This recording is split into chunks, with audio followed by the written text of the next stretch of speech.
Selamat malam Bapak Ibu, saudara sekalian. Shalom bagi kita semua.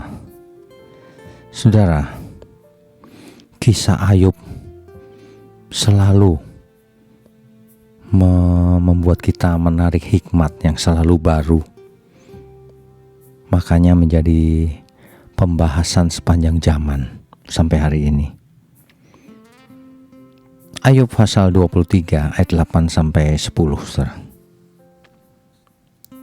Sesungguhnya aku maju ke depan, tetapi dia tidak ada di sana. Kitab Ayub itu mencatat salah satu periode paling sunyi dalam sejarah iman manusia.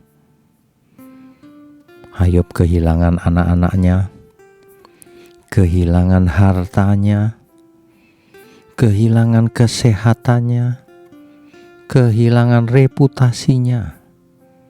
Bahkan istrinya sendiri mengutukinya, saudara. Dan yang paling menyakitkan bagi Ayub, ia merasa kehilangan suara Tuhan. Namun Ayub akhirnya berkata sesuatu yang sangat luar biasa, saudara. Ketika ia tahu jalan hidupku, seandainya ia menguji aku akan timbul seperti emas. Ini membuat kita mengerti bahwa ketika Tuhan sedang berdiam diri, itu bukan berarti Tuhan sedang absen atau tidak hadir, saudara. Ayub tidak mendengar Tuhan, suara Tuhan ketika ia menderita awal mulanya. Tetapi sebenarnya Tuhan sedang memperhatikan Ayub, saudara.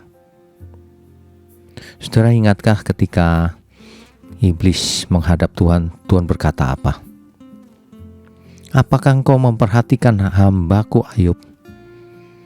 Tuhan sedang membanggakan Ayub, saudara. Itu hambaku. Tapi iblis, terang saja dia taat Tuhan.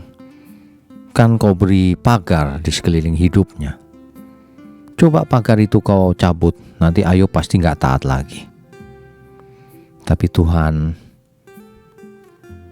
yakin Ayub akan lulus ujian ini. Makanya Tuhan izinkan iblis mencobai Ayub, hanya saja tidak boleh mengambil nyawanya.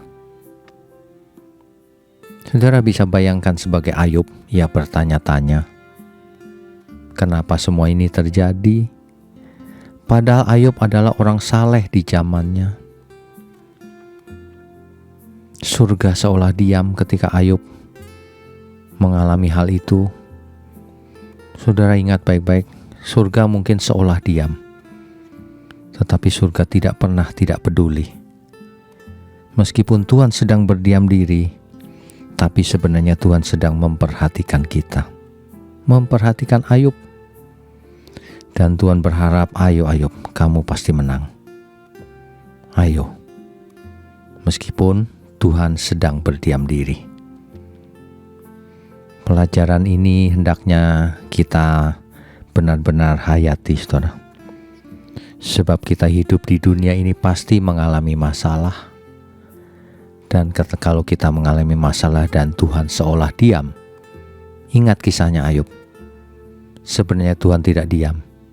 Tuhan sedang memperhatikan kita agar kita menang dalam ujian iman ini. Selamat malam, Tuhan Yesus memberkati. Amin.